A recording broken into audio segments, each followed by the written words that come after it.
Well, good afternoon, ladies and gentlemen. I think we should get started. Welcome to this first session of the afternoon, which is on aging well, resilience in older age.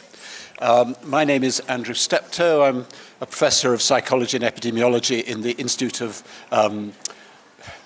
Epidemiology and Healthcare. I think that's right. Not aging quite so well. And I'm also the director of the English Longitudinal Study of Aging, so I'm really delighted to be here to chair this session. As we all know, aging is one of the critical issues in public health, an increasingly critical issue as the population ages and many people are surviving to older ages because of the great improvements in survival from cardiovascular disease, cancers and so forth. And this is the UN Decade of Healthy Aging at the moment, with a great deal of collaboration and relationship with the Sustainable Development Goals. Aging and older age is associated with many of the health conditions that a lot of people are interested in, including, of course, dementia, but also cardiovascular disease, cancers, and many other non-communicable diseases as well. And UCL has, I think, a world-class profile and portfolio of research on aging, going right through from more biological aspects, particularly in the Institute of Healthy Aging, and into the population domain, where I think we're particularly strong. We have, of course, a number of longitudinal cohorts here at UCL, both the birth cohorts and also other cohorts of older adults, which are a very important platform for the development of health research. There's a great emphasis on dementia and cognitive decline in the Division of Psychiatry and in the UK Dementia Research Institute, which is based at the Institute of Neurology. We have a revival, if you like, if I could call it that, of research on death and dying from the Marie Curie Centre for Palliative Care, which we're going to hear about more this afternoon, and also work in many other faculties, including social and historical sciences.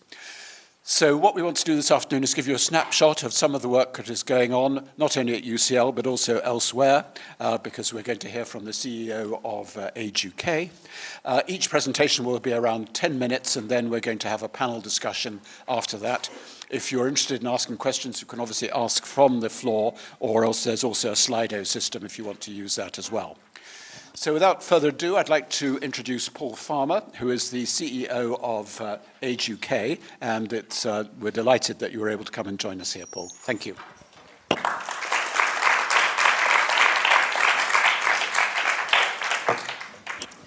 Thank you very much indeed, Andrew. Good afternoon, everybody. Thank you for coming back. It's really hot, sunny, and lovely out there.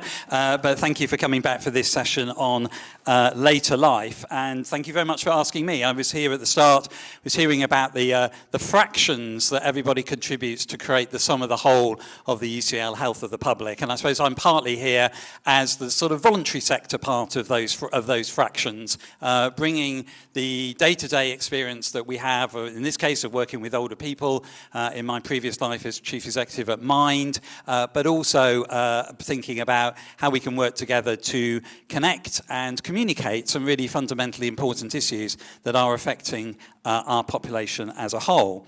And in the 10 minutes that I have, I was thinking about just getting us all to do some physical activity, because my theme for today is Act Now, Age Better. And that's partly because today at Age UK we are launching our new Act Now, Age Better campaign. So I thought, what better opportunity than to talk about that? But also because I suppose it's a precursor to what I think will be a really great and fascinating session today. Now, if you don't know us, here we are, Age UK. You probably have heard of us, or you might have heard of our predecessor organisations, Age Concern or Help the Aged. We are a beautiful creation of a combination of the two. We also work internationally through Age International. This is our new plan, and I suppose one of the key messages I want to bring into this conversation is that we've been thinking a lot about how we support older people. Of course, we support people in their 70s, 80s, 90s, and increasingly in the hundreds, but also what is our role in the space of prevention?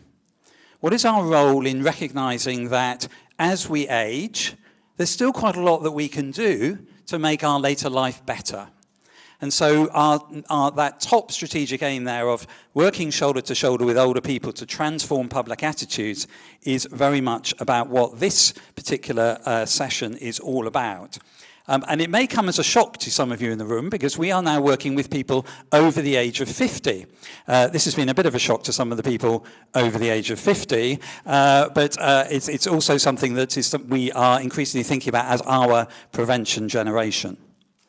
Now, why is this important? I suspect you will hear some of this data in different ways in different places, but you've already heard that we have, of course, an aging population. I'm not going to go through all of this in detail, but just to bear in mind that the number of people over 75 has increased by 1 million in the last 7 years. Of course, that means, therefore, that there is significant unmet need in the community at the moment.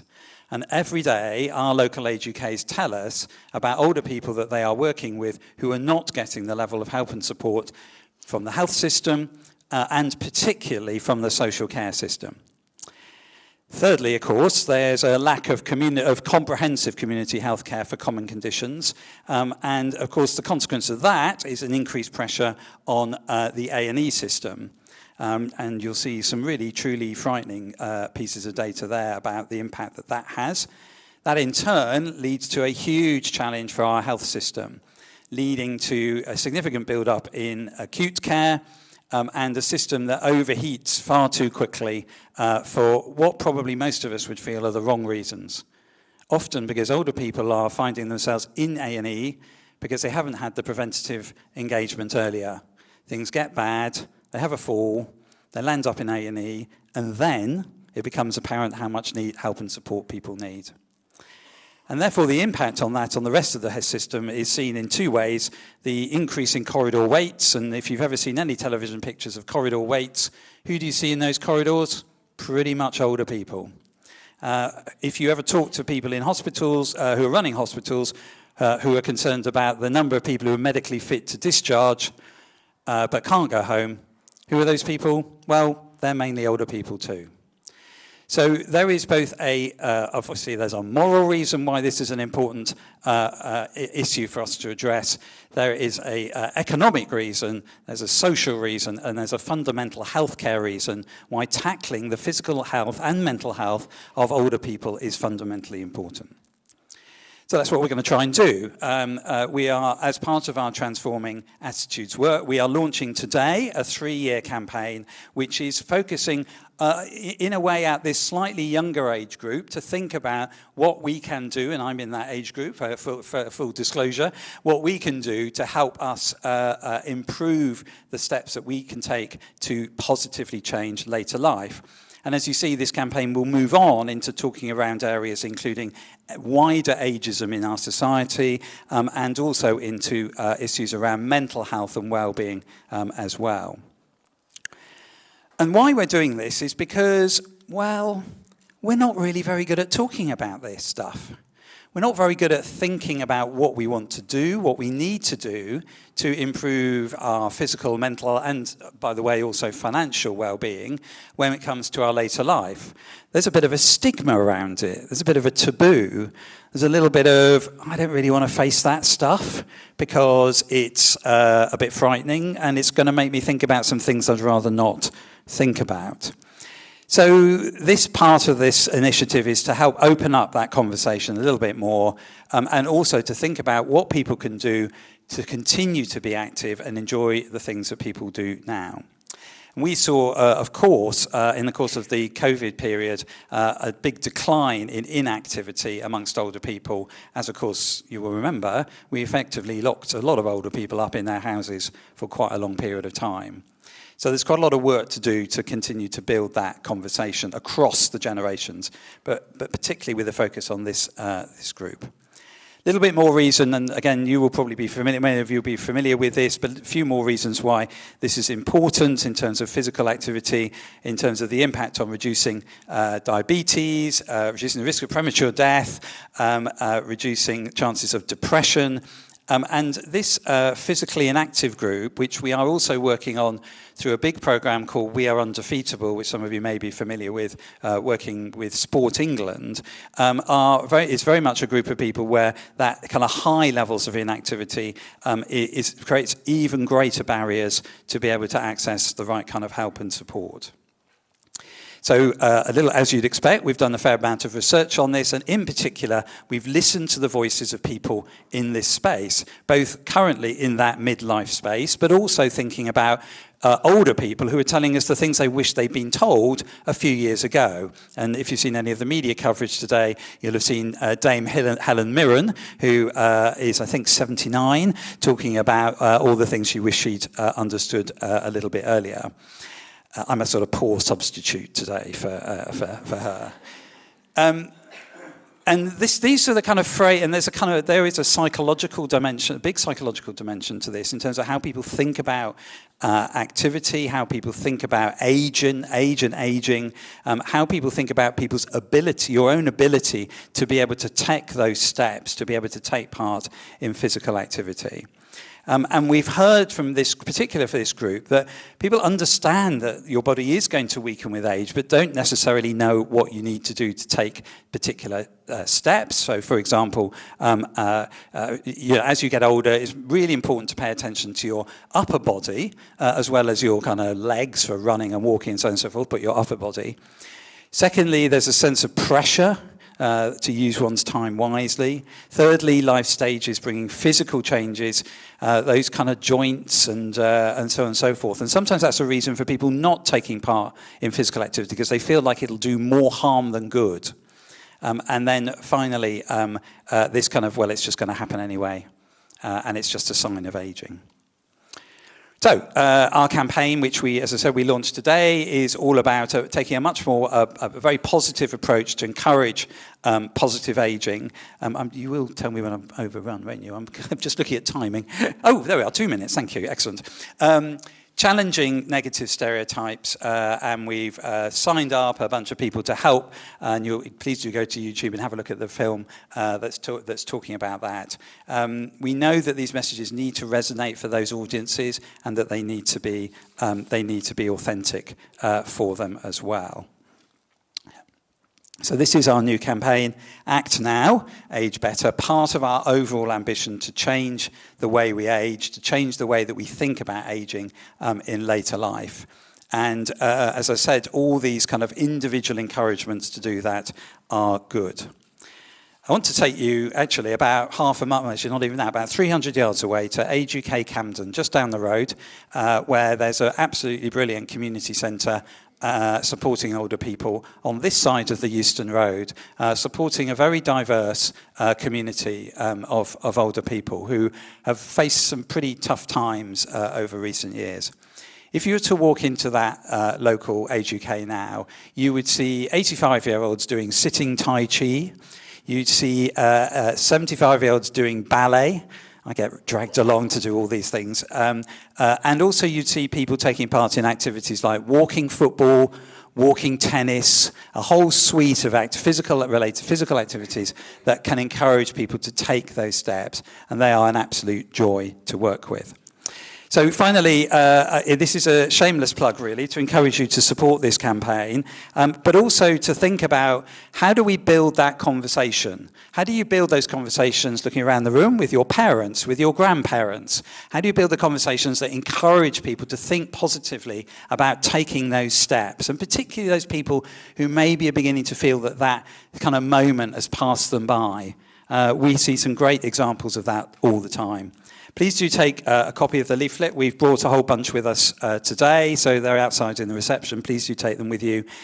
Please also download the We Are Undefeatable app, or encourage other people to do the same. For people who are digitally able, we have a big issue about digital exclusion. We definitely don't have time to talk about that yet today, but we might get onto it in questions.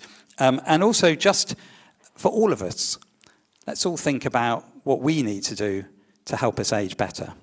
Thanks very much.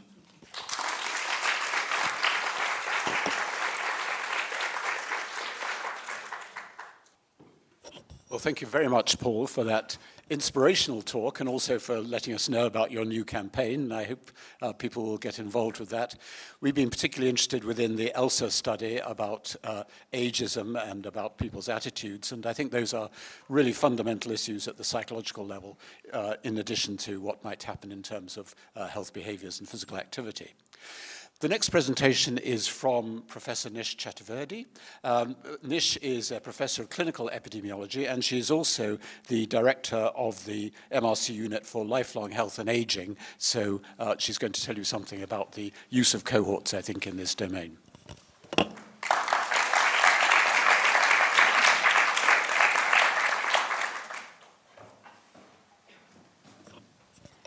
Hello, and thank you for that introduction, Andrew, and thank you for the invitation to speak to you all.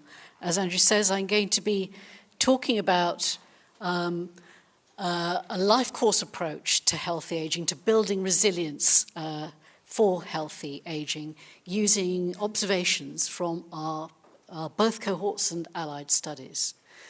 So older age, you've heard this from Paul as well, is characterized by increasing levels of multiple long-term conditions, something that you see appearing in younger age, and this new thing, frailty, that you don't see in younger folks, but is talked about increasingly as folks get older. And often they're seen as the same thing, but they're not, they're different, that only a proportion of folk with multimorbidity are also frail.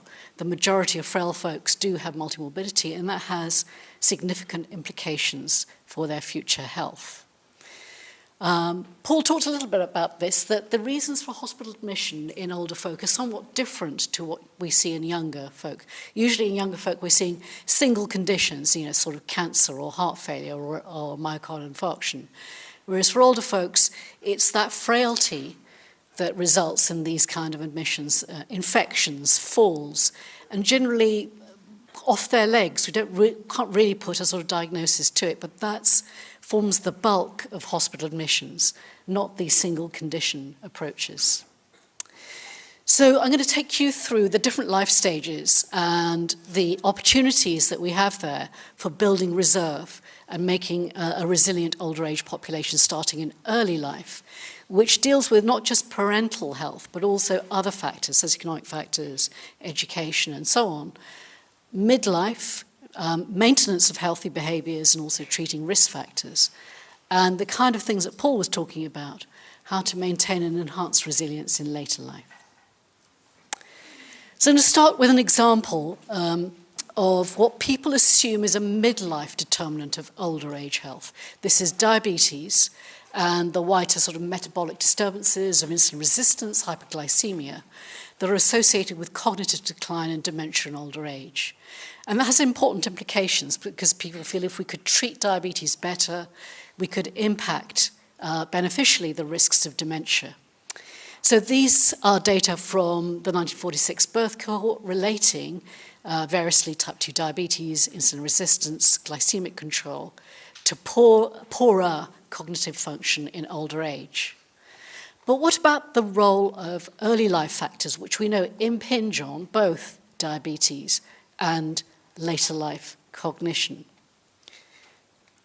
So here is the estimate again of the association between midlife insulin resistance and cognitive state. More insulin resistance, poorer cognition, an estimate of 0.11. But now if we take account of all these other factors, what we end up with, let's get back there. What we end up with is independent pathways, and these are independent, so educational attainment to cognition, childhood cognitive function, childhood socioeconomic position, all impacting on your later life cognitive health. And they also impact on insulin resistance. So when you take the sum of those together, that strong association between midlife insulin resistance and cognition is lost. It's all explained by earlier life factors. And that really has an impact on, if we think about what we want to do about reducing the risks of dementia, targeting, say, diabetes in midlife isn't going to work. We really need to improve early life circumstances to do that. Again, looking at the other way around, looking at brain health in early life and physical function in later life, So these are quintiles of brain function, strong to weak, strong to weak. And on the y-axis is physical function just in midlife, age 45, just a few years younger than Paul was talking about. So what this is showing is that brain function in youth impacts physical function in later life. Brain function in youth, as I've shown you before, impacts IQ in later life. Brain function in early life impacts self-reported physical limitations. The better brain function, the fewer physical limitations you have in later life. So all that is adding up to early life having quite an important impact on midlife and later life. So what can we do in midlife? So I'm going to stick with the physical activity example that I've started with and also links to what Paul was talking about. And this is analysis again in the 1946 birth cohort where they measured physical activity at multiple time points from 36 onwards and then cognitive function at age 69. And the question was, is there a sensitive period in midlife that really impacts cognitive function where we should really focus on? Or is it a cumulative effect? In other words, is it the whole of that period that's important? And what this shows is that people who are active at any of these early stages had better cognitive function to the right of that dotted line than those who didn't do any activity at all. And if people were active at two of those phases, they were doing better than if they were active at one of those phases. And if they were active at all three phases, they were doing better than people who didn't do any activity at all. So it's a cumulative effect. But it's also important to note, and again, nod to Paul here, it's never too late. So even if you start, if you've never done anything, you start in your 60s, it's never too late to preserve cognitive function. This rather complex slide is about the relationship between structural brain function and brain health and cognitive function. The hippocampal part of the brain is about memory. It shrinks as we get a bit older. Some people shrink faster than others. What this is showing is the turquoise line shows a very strong relationship between that shrinkage and poorer cognitive function. But the folks who are fairly active, that relationship is not so strong. In other words, being active protects you from the structural damage, the effect of structural damage on cognitive function. In the NHS now, we have health checks that people have from age 40 onwards that measure things like blood pressure and treat if you're over a certain threshold. Again, from the 1946 birth cohort, we relate blood pressure at midlife time points, 36, 43, 53, and 64, against left ventricular mass index, a measure of heart damage in response to high blood pressure. And what this shows is, unlike some of the previous work where I've talked about a cumulative effect, that blood pressure age 53 seems to have the strongest effect on heart damage at age 60, 64.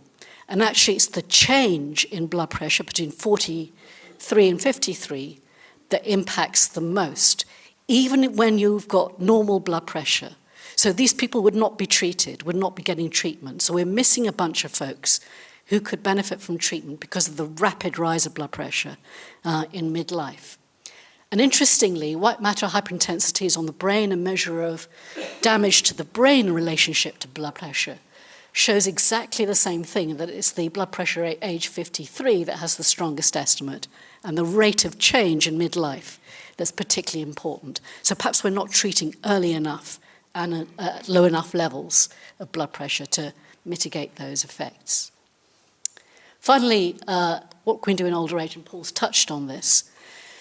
There's a number of controlled trials that have tried to improve frailty in older folk with a variety of interventions: nutrition, optimizing medication, psychosocial interventions, physical activity on its own and with other things. And what's clear from this network meta-analysis that physical activity by far has the best effect on frailty. The problem is that these studies are relatively few, with small numbers. The intervention time is short, sometimes it's quite complex, so the idea that we could roll this out might be quite challenging, and with very little follow-up. And the populations they studied were quite different, the interventions were different, the outcome measures were different. So we still don't know what we should be doing, when we should do it, and who we should be doing it in. So in conclusion then, older folk have a lot of multiple long-term conditions, but also functional loss, something we don't see in young folk, something that isn't well studied, and are therefore not so resilient to the normal health stresses that we would be able to manage, like infections and a fall, and end up in hospital. But we can improve reserve, starting right from the very beginning in youth, by optimizing physical and cognitive development, and particularly addressing inequalities in those, and maintaining healthy behaviors in midlife. And with a question mark about whether we're not treating midlife risk factors as aggressively as we should. Reassuringly, though, it's not too late in later life, you can still improve physical activity then.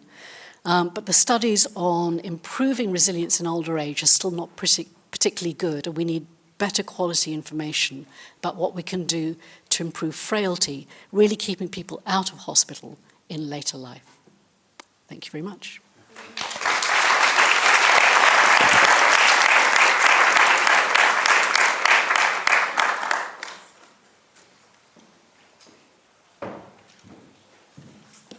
Thank you very much, Nish, for that very interesting presentation, which illustrates, I think, the power of our longitudinal life course studies, particularly the birth cohorts, and in order to look at early and midlife and later determinants of important outcomes at older age.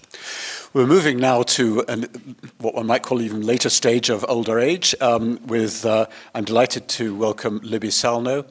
Libby is the head of the department of the Marie Curie Palliative Care Research Department, which has been revived under her leadership over the last year or so. So it would be very interesting to hear what you have to say. Thank you.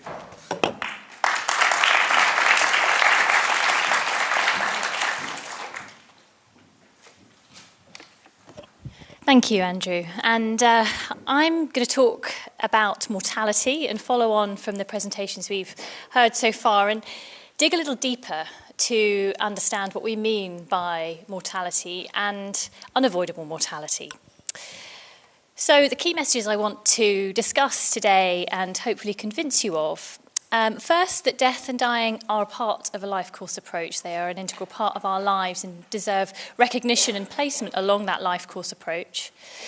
Second, that health can be built in death and dying. We've heard a lot about resilience in older age, but I would like to extend that to look at how we build resilience and health, and it can seem a contradiction at that stage.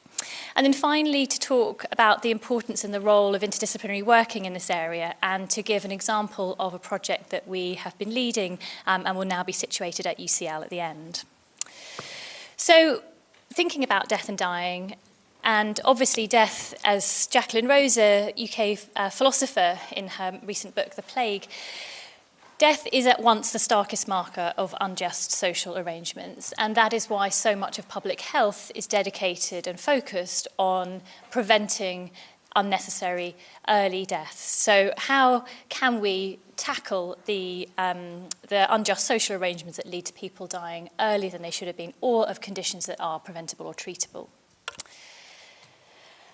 And so looking at avoidable mortality, it's the core part of so much of public health. So it has three different dimensions, three different aspects. So there's the primary prevention, so preventable mortality, mortality that could be entirely avoided through vaccinations, through seatbelts, through speeding restrictions, etc. The kind of bread and butter of primary public health interventions.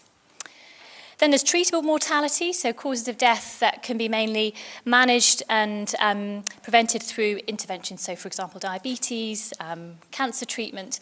So you can't manage the underlying condition, but you can prevent mortality from that condition. HIV is a very good recent example. And then for some some organisations use the idea of just premature mortality being under 70 or under 75. And the image here is from the Lancet Commission on Investing in Health, and they have just relaunched this commission and have the global aim of reducing preventable mortality by 50% by 2050. So it's a huge campaign looking at a very simple set of interventions, and they've highlighted a number of countries globally that are already on track to reduce that through public health intervention. So it's a compelling and it's an important message, and it's something that health systems and broader society needs to support to work towards.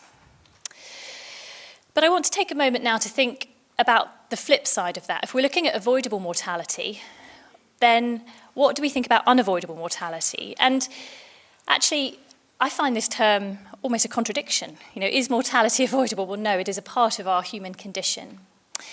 But one of the challenges is that mortality is often deferrable, and I work as a clinician as well as an academic in palliative care, and we see many examples of how one more course of chemotherapy, antibiotics and fluids can defer mortality, can move that point at someone that when someone will die by a few hours, days, weeks or months. But actually, fundamentally, mortality is a part of our human condition. But one of the challenges is that increasingly all mortality is thought of as avoidable or certainly deferrable. And what we need to understand that in the UK, avoidable mortality is around 21%. It went up during COVID. It's come down. It's been decreasing steadily due to public health interventions and healthcare. But so as avoidable mortality decreases, as it should, so unavoidable mortality increases. And are we giving enough attention and focus to what this means for us as a society? We've heard a lot about the role of increased ageing, increased proportion of older people making up the population, and what happens at the point when everyone will meet this with our own mortality. So this sense that mortality is deferrable, is avoidable for all, leads to a series of contemporary challenges that we see in palliative care, but actually are part of a much broader way that health and death and dying are viewed in society. So death, dying and bereavement are universal events. They will affect everyone. They're one of the few population events that really do cut across entire societies. We see that life expectancy is increasing, but healthy life expectancy is not keeping pace, and we see that dying is prolonged.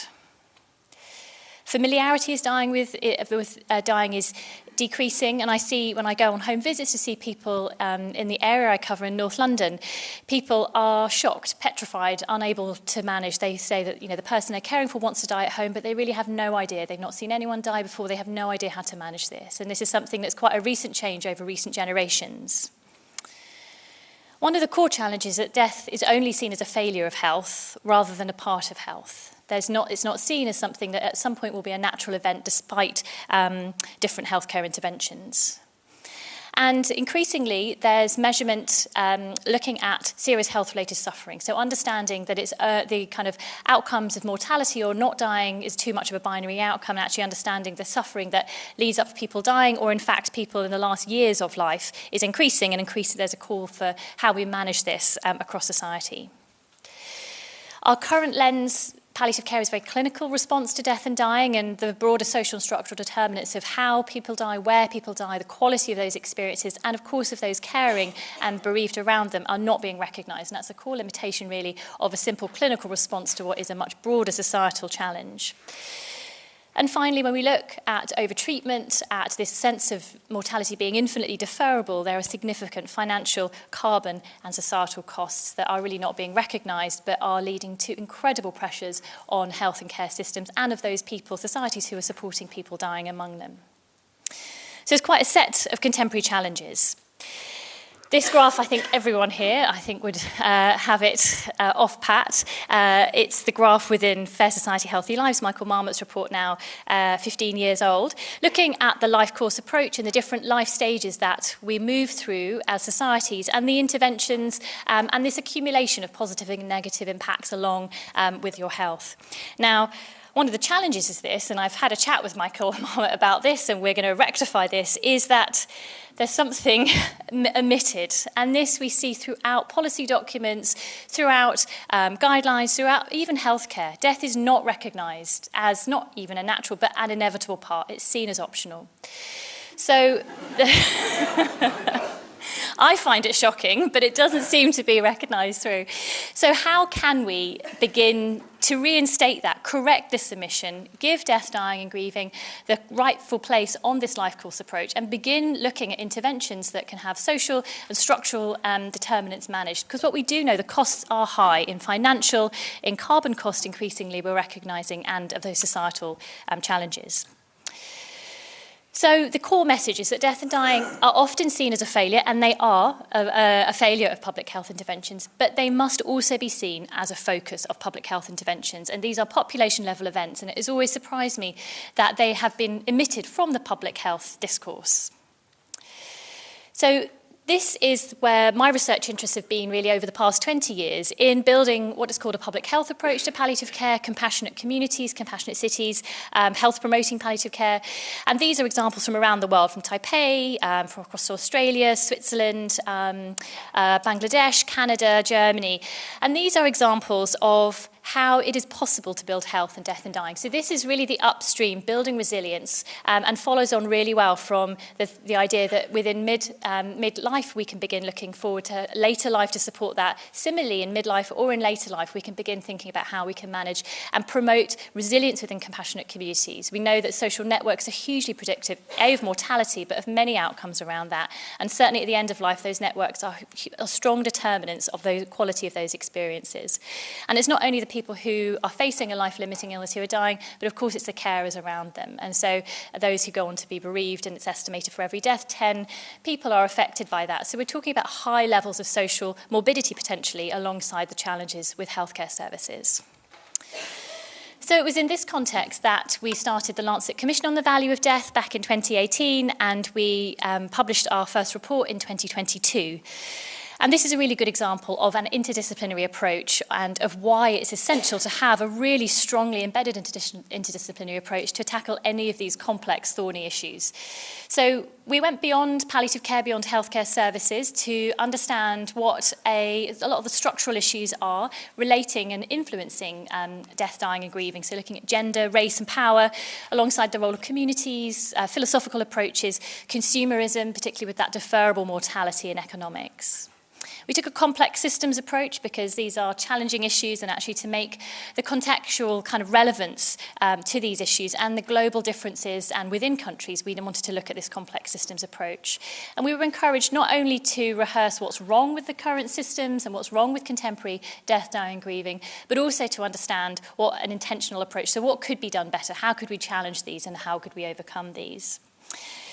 So I'll just leave you with one of the key images that we put through one of our, from the commissions. This is, I'm calling it a really horrendogram at the moment, but any of you familiar with the Foresight obesity maps or any of the sugar levy tax, as some of you may be fully aware of that, this is meant to illustrate complexity rather than be worked through. It's a causal loop diagram based on the literature around what happens when there is an impending death. And what we could produce this for is to really illustrate the naivety of thinking that any one discipline or any one intervention can really can improve this. And we define death, dying, grieving systems as the many interrelated social, cultural, economic, religious and political factors that determine how death, dying and bereavement are understood, experienced and managed. And so if we are to really shift these societal level events that we need to, then that's the list of who we need involved, and that's why the interdisciplinary approach is so important.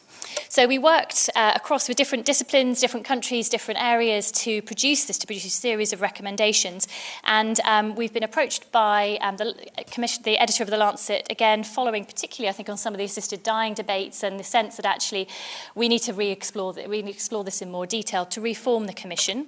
And since then, I've moved to UCL. I've been here a year now, and so we'll be hosting that here at UCL, which is really exciting. We'll be launching it later this year, and if anyone would like to be involved, that's a QR code to sign up to the website, the Value of Death website. There's lots of different resources and things on there, and there'll be much more minimum comms and information through UCL to share information about how you'd like to be involved. I really want to make sure that we hear from the rich community that UCL has to offer. And then we've started an interdisciplinary group with Health of the Public on death, dying and grieving at UCL, again, to support in part some of the UCL, some of the Lancet Commission work, but also to recognise that we need a strong interdisciplinary approach, so looking at anthropology through to public health, through to urban spaces and the role that they can all play to shape how death, dying, grieving taking place. So this is our next interdisciplinary meeting. It's only open at the moment for staff and students at UCL, so we're wanting to understand what we can do as a university, but we will be moving out to open up for a transdisciplinary approach so we can start working with external partners. So do sign up, and there's a Teams channel, etc., to really get this research community moving and energised and hopefully inputting into something that could have some real policy and societal impact when we publish. Thank you.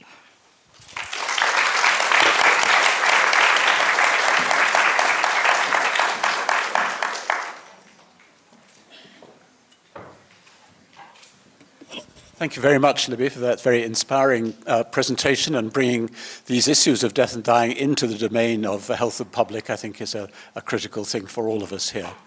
The last presentation in this session is from an early career researcher.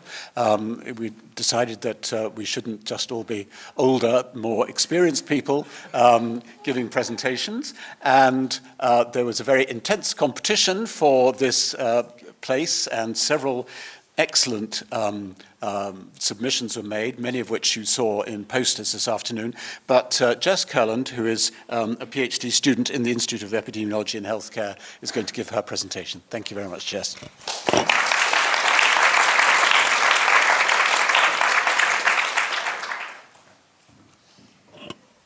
Hello everyone. Just start by saying a quick thank you to the organisers for inviting me here to talk. I'm really very grateful to be presenting to all of you today, and hopefully this will be an engaging 10 minutes. Today I'll be presenting some of the research that I've been doing as part of my PhD, which is looking at multiple long-term condition clustering and investigating socioeconomic inequalities in the impacts of these clusters on different health-related outcomes. And today I'll be talking about hospital admissions among older adults in the UK, or in England. So before I get into some of my research, I want to take a minute to talk about how we understand multiple long-term conditions and their impacts. So let's start by just thinking about a single long-term condition. We can think about the different domains or aspects that are associated with the condition. So we can think about what the biological impacts are. We can think about what the treatment needs are, what symptoms arise, how someone has to engage with the healthcare system, and what they have to do on a day-to-day basis to manage their condition. Now, this is a single long-term condition. Unsurprisingly, today we're talking about multiple, so we can go ahead and add in another one right next to it. Now, our traditional approach to healthcare and research uses quite a single system or single disease-based paradigm. So you can think about that in terms of the different specialities within a hospital, or you could think about different single organ or single disease-based journals. Using this paradigm, we might think if we're looking at the impacts of multiple conditions, we can simply take the impacts of one condition and add it to the impacts of the other condition, and voila, that's the impacts of both. But unsurprisingly, things are not ever really this simple, and we always have to remember that these are multiple conditions being experienced in one individual at the same time. So what we actually find is we get a lot of different interactions and interconnections between the different conditions. So one example that we can think about how the symptoms of one condition, let's say something like a chronic respiratory condition where a symptom is breathing trouble, might impact a person's ability to self-manage another condition, so something like diabetes, where maybe a good self-management technique would be increased physical activity, which we've already heard about today. So we can see in this case how one condition impacts our ability to deal with the other condition. That's just one example. In reality, there are a load of different connections between the different conditions, and it's a really complicated network. And I think one of the things I want to show here is why it's so important that when we're talking about multiple conditions, we're looking at clusters of conditions, so figuring out which conditions co-occur, because obviously that's going to impact the different interactions between the conditions. Now, if we want to make things even more complicated, we can start thinking about how socioeconomic factors could go on to influence this. So we could think about how something like socioeconomic position, which was related to someone's kind of access to material resources, time, energy, other stressors might make it easier or more difficult for someone to deal with these interactions between conditions. So why does this all matter? Well, we've already heard how common multiple long-term conditions are. They're one of the biggest global healthcare challenges, and they impact patients, healthcare systems and providers, and governments and policy. They're especially common among the older population, where they're considered the norm rather than the exception. And we need to be remembering that the whole point of it is that they are conditions of a long duration. So even though prevention is really important, there are a lot of people already living with multiple long-term conditions who will be living with them for quite a while. So it's really important that we're trying to figure out how to mitigate some of their negative impacts. So after that brief whistle-stop tour of some background, we can get onto some research questions that I'll be talking about today. So the first research question I'll address is, can we identify common and clinically meaningful clusters of multiple long-term conditions? And then the second question is there inequality in how these different clusters are associated with outcomes like hospital admissions? Or in other words, does the association that we see between the condition clusters and hospital admissions vary based on someone's socioeconomic position? So the data, we already heard a little bit about the English longitudinal study of aging, which is a nationally representative cohort study of community-dwelling adults in England, older adults in England, and it's also been linked to hospital episode statistics, which gives us information on all of the emergency and elective admissions that the participants have, and we have about 10 years worth of follow-up data. A little bit about the methods that I use. So to answer the first question of what clusters can we find, I used a method called latent class analysis. To look at, well, we'll break the second question down into two parts. The first part is, how are the clusters associated with hospital admissions? To look at this, we use negative binomial regression models. And then the final part of the question, which is about this inequality, we can look at interactions between household wealth and the cluster. And if there is evidence of an interaction, we can then stratify the analysis. So we're looking at this relationship between the cluster and the hospital admission across each of the different wealth groups. So, on to some results. Did we find any clusters? Well, unsurprisingly, yes, we did. Otherwise, I don't think I'd be here talking today. So we found 4 clusters, the first of which was a cluster that we decided to call age-related conditions. So to explain this, the conditions in red are the kind of predominant conditions characterizing the cluster. The ones in orange are also common, but just slightly less so. So this is a cluster of things like osteoporosis, arthritis, cataracts, all conditions related to the biological process of aging. We had a cardiometabolic cluster, things like high cholesterol, diabetes, and hypertension. We had a psychiatric cluster, which was mainly psychiatric conditions, but these people also had physical health conditions, especially lung conditions and arthritis.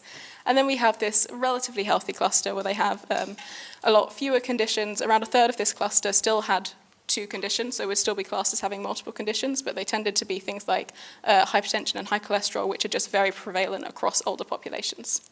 So these are our 4 clusters, and what we can do is take all of the people in our sample and assign them to one of the clusters based on which conditions they report. And using this, we can then look at how these different clusters are associated with hospital admissions. So let's start by looking at the results for elective admissions. Now, this graph is showing the predicted number of elective admissions over follow-up, and it's stratified both by the different clusters and by wealth. So these purple bars that I have up at the moment are the results for the relatively healthy cluster in the lowest, middle, and highest wealth group. And you can see that it's quite kind of constant across the different wealth groups. Where it gets interesting is we can add in the results for the lowest and middle wealth group, and we can see that all 3 of the clusters have increased elective admission rates compared to the relatively healthy cluster in the lowest and middle wealth group, which I think is generally what we'd all expect.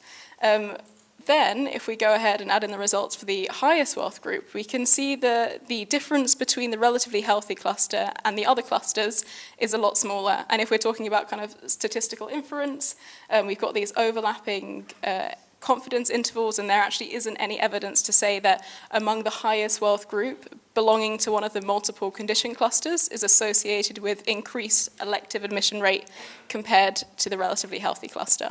So those are results for elective admissions. We can then look at emergency admissions. Now, this time our graph isn't stratified by wealth because there was no evidence of an interaction. Instead, we just found that belonging to one of the condition clusters was associated with increased emergency admission rate compared to the relatively healthy group, and the difference between the relatively healthy group and the other clusters remained the same across all of the wealth groups. But we can still look at wealth in this. So in this same model, we can then look at how wealth is associated with emergency admissions, and we can see that even when we're controlling for which multiple long-term condition cluster someone is in, we still see this wealth gradient where the people in the lowest wealth group have the highest rates of emergency admissions, and the people in the highest wealth group have the lowest rates. So, what are the main takeaways from the presentation? The first thing is that multiple long-term conditions are the rules rather than the exception, especially among older adults. The challenges of multiple conditions are unique, and we really need to be thinking about how conditions interact with each other, which is why we need to take this cluster-focused approach, and we also need to be thinking about how they interact with wider social factors. Multiple long-term conditions don't arise at random. There are common clusters. We found them in this study. They've been found in many other studies. There was some evidence of potential inequality in the impacts of multiple long-term conditions, especially on elective admissions. But there are limitations with this study. It needs to be replicated. We need a lot more research to understand the potential mechanisms which could drive the relationship we found. So that's the presentation. Thank you all for listening.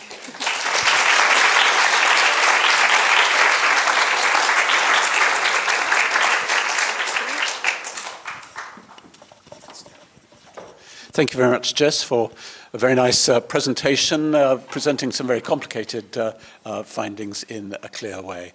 I'd like to invite all the speakers up to here to have a more general discussion now about older age and resilience.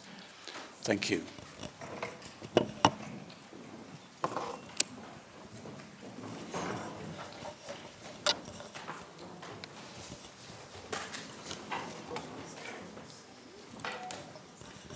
And to invite the audience for questions and comments, please. I've done something terrible, huh? Oh, there we go. Robin Vanner from Understanding Society. Do you mind to convince me? I think Robin Vanner from Understanding Society. You convinced me that if I do things now, I live longer and better. What about the final years? Does that mean I have less need for care? Is my kind of, because I've put off the need for care, but has it reduced the need for care and support and so forth? If you've kind of invested in your health in a broader sense, not only physical health as well, you mean? Or all the things that Paul and Nish were talking about, yeah. And so I would say with building health in the very later years is about building obviously physical health but also social health. So we know that social networks are hugely important and determine outcomes in those last years, and emergency admissions in the last days of life, last weeks of life are determined by your social network, etc. So a lot of the work of the Compassionate Communities, that big slide I showed, is around building your social health as well as alongside. I probably focus less on physical health. It's a bit harder to do in those last weeks and days of life, but social health I think is a key thing to have alongside physical health. And to build on that, I think what we would see on a day-to-day basis in our local Age UK is people enriching the last years of their life by having the physical capability to go and connect. So the social connection that the physical capability gives you builds the quality of your later years. And I think there's some alongside the question about the Marmot piece, which I thought was absolutely superb, is that question about how retirement is increasingly consists of two chapters. The sort of first 10, 15 years and then the second 10 to 15 years. And I think there's something more that we could do to think about how we build that. But there's definitely sufficient evidence, I think, to tell us that engaging in your physical health to create the social connections is a very worthwhile exercise. It really builds on something you said in your talk, that we're living longer but not necessarily healthier. So we're spending a lot more time in the final years in poor health. and the interventions you're describing, we've been discussing, is that we shorten that period. We live longer, but that period of really ill health, where you really demand an awful lot from the health services, is shorter. We need to prove that that's the case, and that's the hypothesis that you're proposing here. But that's the goal. Thank you. A question towards the back there. Hello. My question is about gender inequalities, because we see that women live longer, but they also tend to have more dementia. Did you find any differences between men and women?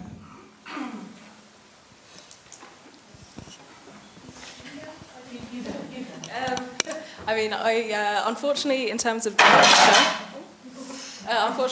dementia, there's quite low reporting of dementia in the specific data set in ELSA that I was using, so I couldn't really look at that. But we did find some differences in terms of which clusters men and women were likely to belong to. So I think that the kind of this cluster of age-related conditions was more common among women, whereas the cardiometabolic conditions were more common among men, which I think is something that would be expected based on what we've seen before. The psychiatric conditions were also more common among women, which again I think matches previous findings on gender or sex-based differences in long-term conditions.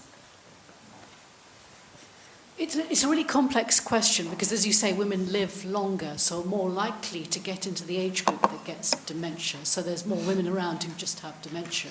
But in a way, that's a slightly good news thing in that they've missed the bullet earlier on, if you like. What we now need to think about is to prevent dementia happening.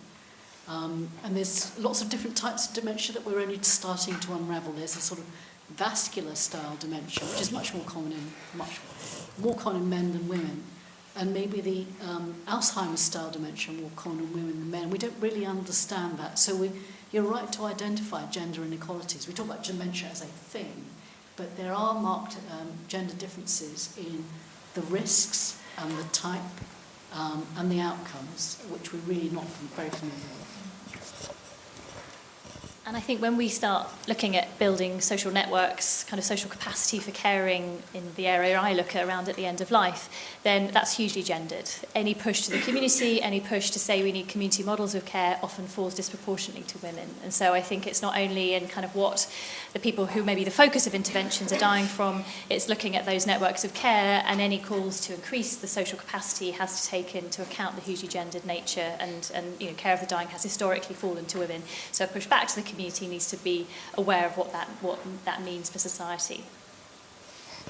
Thank you. Over here. Thank you. I come from a pediatric background, but I'm interested in hearing your views on the interaction between physical and mental health, because there's also that theory about inflammation actually causing depression, or like the biological background of depression, and how that would interact with older people who have kind of chronic inflammatory diseases who can have admissions because of mental health, and how we're understanding that and how we can prevent it from happening, like being kind of informed by that link being not just one way, but also. Thank you.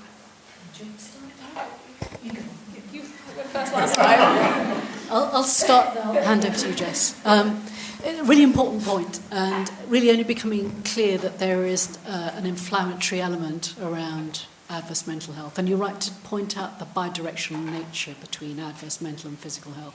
And I'm sure Jess will talk a little bit more about that in a second. The pathways are just beginning to be elucidated. It's not my area. There's some colleagues in Bristol who are doing some trials of anti-inflammatory drugs to understand impact on not just mental health, but also cognitive health. Really early stages yet, but quite promising.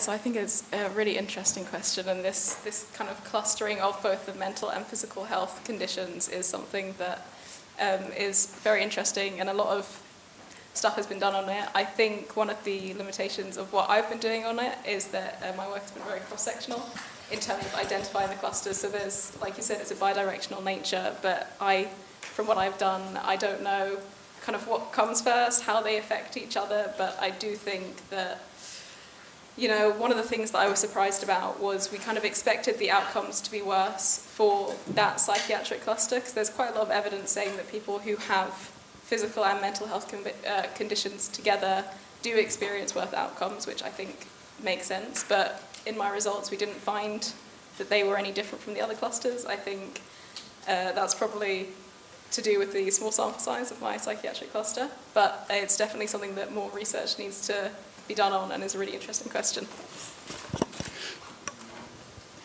I thought that finding was really, really interesting, actually, about the psychiatric cluster and their engagement with services. And from my previous life working at Mind, where we did an awful lot to talk and change the conversation about mental health, we know two things about the older group.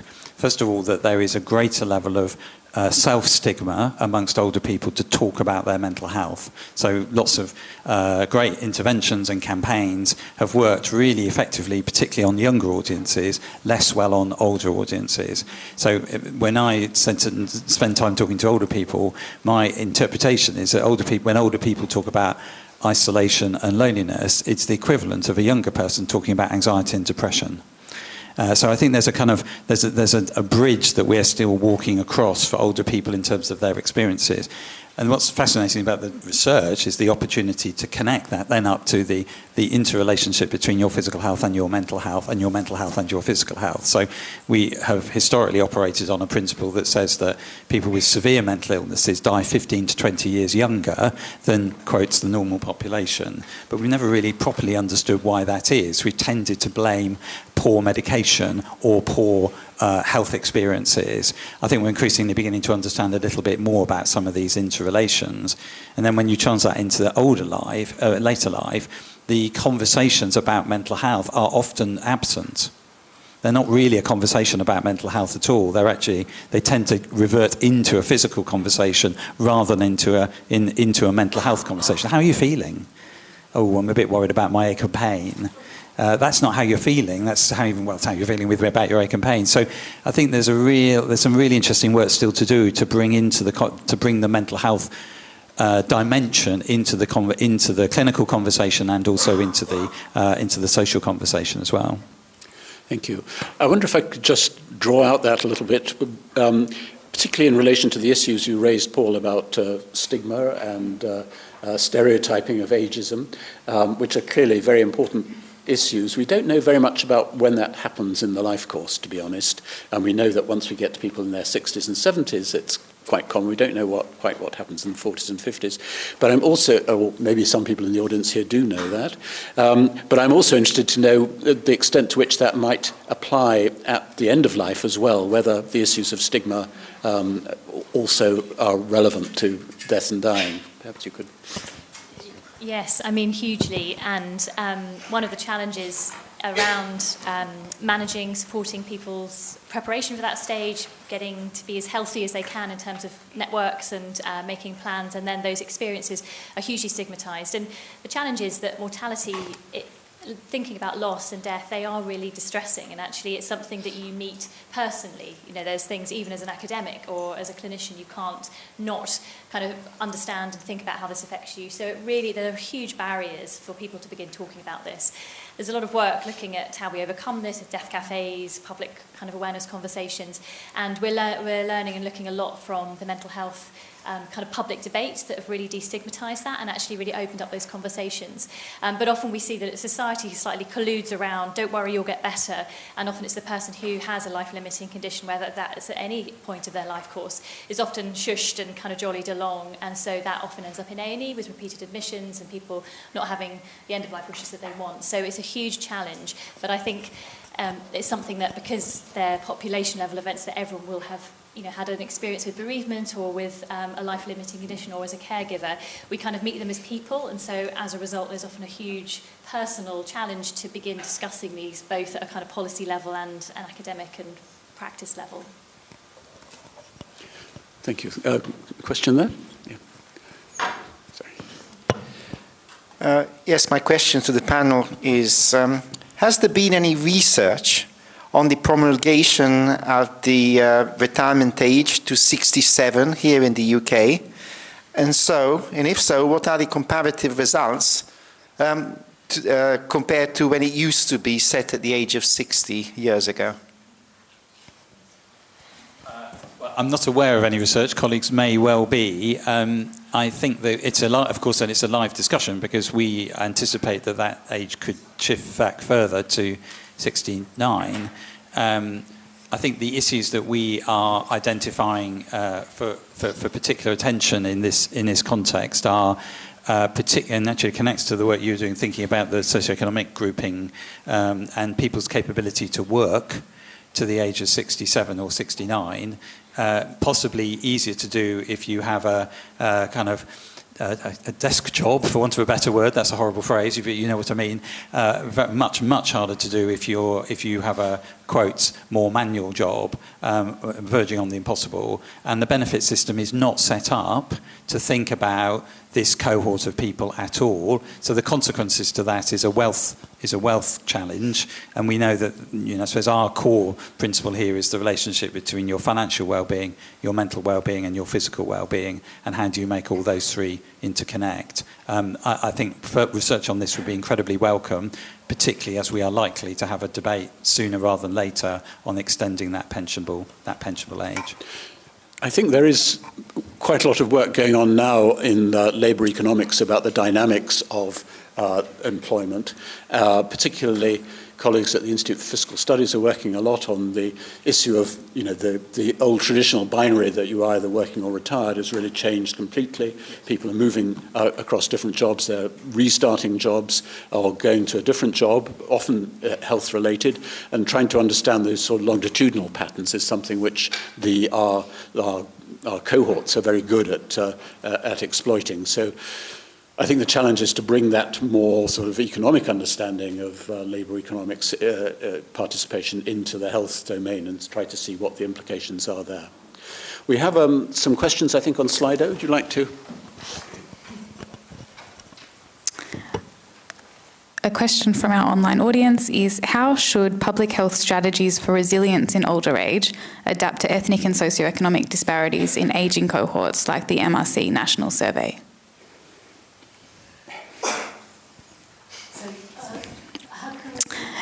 How should public health strategies for resilience in older age adapt to ethnic and socioeconomic disparities? Yeah. So obviously the cohort I'm describing, it has no ethnic diversity whatsoever. They're all folks born in 1946. It's a really good question because they are marked socioeconomic disparities in resilience. And they are not just about, I think you probably have touched on this a bit, but also not just socioeconomic differences in clustering, there's ethnic differences in the clustering of multiple long-term conditions. So the knock-on effects that you might find in the general population are different. The age of onset of multiple long-term conditions is different.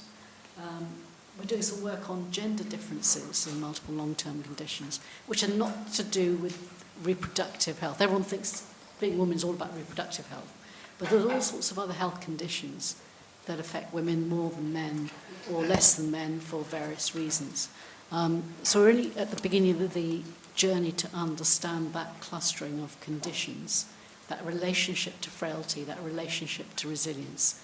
So I think we're a long, long way from the strategies, all the tailored strategies. At the moment we're talking about universal strategies. You take more exercise, for example, keep your brain working, sort your drugs out. But tailoring it to these different groups is really quite challenging, apart from the sort of national policy changes. So I'm looking at Alyssa Goodman here, and thinking about a piece of evidence I didn't show, which is how increasing the school leaving age between two cohorts that we look after impacted beneficially on cognitive health. So these are national strategies that impact everyone. And that's the sort of thing we should be thinking about, rather than individuals, take more exercise, do this, do that. Thinking about national strategies, which is quite difficult for some people to think about. People think it's an individual problem. So you've opened up a big big question there that I can't even begin to answer. Well, of course, we're right, and it's a great question, and we're right in the middle of a conversation about a 10-year health plan for this country, and I think our first of all, our observation is there needs to be real focus on thinking about this. If we're serious about the, quote, left shifts around prevention and out of hospital, then you have to look at what you can do to support older people across that piece. So I think you're right, there's a big policy kind of conversation that's needed. But I think when we're thinking about, particularly about this midlife group, the sort of 50-plus group, this is a more diverse cohort. From an ethnic, simply the composition is a much more diverse cohort. So we have to think about, and we're increasingly working with a number of organisations, the Windrush campaign, with Stonewall and others, to think about how do we talk about later life when you come from a different group of our community. And there are some wholly different conversations that start to open up. And so I think we're increasingly heading towards a more nuanced, we need to move towards a more nuanced approach, and probably we'll see that first in geographies, in local geographies, because different geographies create different challenges. If you're working in Brighton, you have an older LGBT plus community who are increasingly talking about how people want to be treated in their later life, and similarly in other communities where you have a high Asian community or a high African Caribbean community. So we're starting to get there, but I think you're absolutely right. At the moment we're in a somewhat kind of blunderbuss space rather than a more nuanced space. We can learn that there's a lot more we need to learn.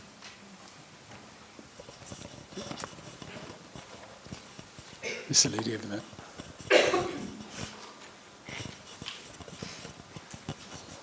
Thanks. My question is to Professor Nish. As a midlifer, I was particularly interested in your age 53. Why is it a magic number? It's not a magic number, and it wasn't targeted at you personally.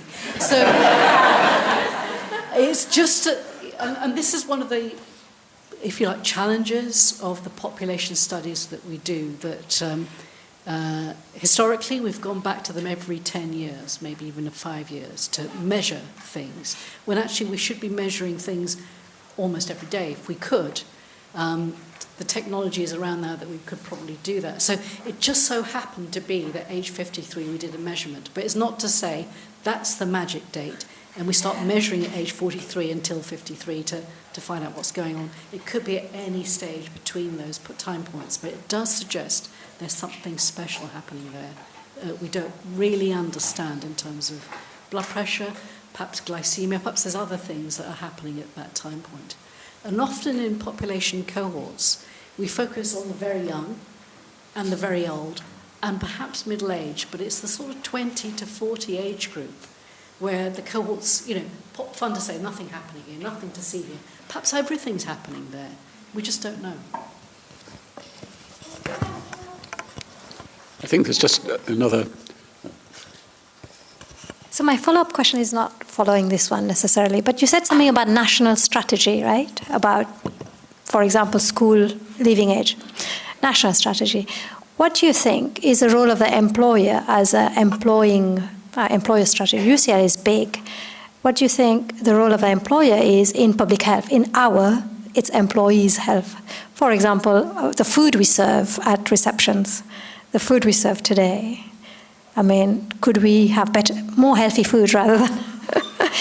I keep talking of biscuits. So what do you think? I think people might say, I like my cake or my biscuit, but if it was just a culture change, as in the employer, it could have a big impact on our life. So people do point to employers as agents for public health change, and I think UCL does have a healthy food policy for events, so it is doing its bit. It can't do everything. It is not a replacement for societal policy. It can only go so far. And I think from the talks you've heard earlier today, and today's talks, and perhaps in this afternoon, we'll understand that it's a life course strategy that we need. And I'm sure if we haven't talked about Sure Start and those sort of early life interventions, we should be talking about those kind of things and the multiple beneficial effects those interventions have for the whole of life course. Yes, the employer has a part to play, but it's a small player for a national strategy. I think we have time just maybe for one more question. You were trying to ask a question? Oh, sorry, there's someone up there. Thank you so much. I wanted to ask Paul actually about how the stigma and the taboos about ageing in the UK, where it's quite a strong care home culture, how that compares to other cultures that have more inclusion with the older generations in raising a family and childcare and cooking. And then I think follow up from that would be, is there any way that can kind of be introduced or reintroduced back to the UK to help with this stigma? Yeah, it's a really good question. And I think we are, well, there is certainly, as I mentioned earlier, we have an international charity, and so we work through our network, the Help Age network, across a number of countries, and you definitely see, back to your point about societal approach, because they're in different societies, there are different cultural norms that create different sets of expectations about how older people are both regarded and also cared for in their later life. I don't know whether, I'm sure you will have looked at this as well, including the cultural attitudes towards death. So I think there's definitely something that we can learn, and in fact, of course, it's not just learning from those other cultures. The cultures are within our communities as well, and how we work with communities to think in a very different way about different routes to later life. When it comes to tackling the stigma, the conversations are, I think, in this country will need to be bespoke. Because we have essentially a deindustrialized, increasingly mobile population has meant that often families are much less tight, I suppose, to use that word. And so the expectations, I think, are quite different. And that creates the need for different types of conversations about how do we want to choose to look after older people in their later and end of years. So the essence of what I think we're starting to try to do is to bring some of these conversations much more into the open. They still feel quite stigmatized, and a lot of, frankly, a lot of us collectively are in denial about them. So our lessons from mental health was we have to tackle our own self-stigma. We also have to think about role models, people who talk caringly and compassionately, and that I think is shifting into end of life. But also, how do we think about what is the society? What's the societal expectation that we're beginning to set for ourselves as a collective, including what's the state's role? So lots of debate at the moment, for example, about family carers. You know, what is our expectation about family carers looking after older people? And that is where, actually, I think employers are really interesting in this. So we're seeing some employers recognising carers leave both for looking after small children, but also carers leave for their older parents. And how do we think about that as an issue to support people to stay in work for longer periods rather than falling out of work because they have to look after their parents? Big socioeconomic issues. Perfect last question. Thank you very much. I think at this point we must stop, actually, because we've already encroached on the tea break. But I'd like to thank all four presenters for the very stimulating talks and also from the questions from the audience. Thanks, everyone. Thank you.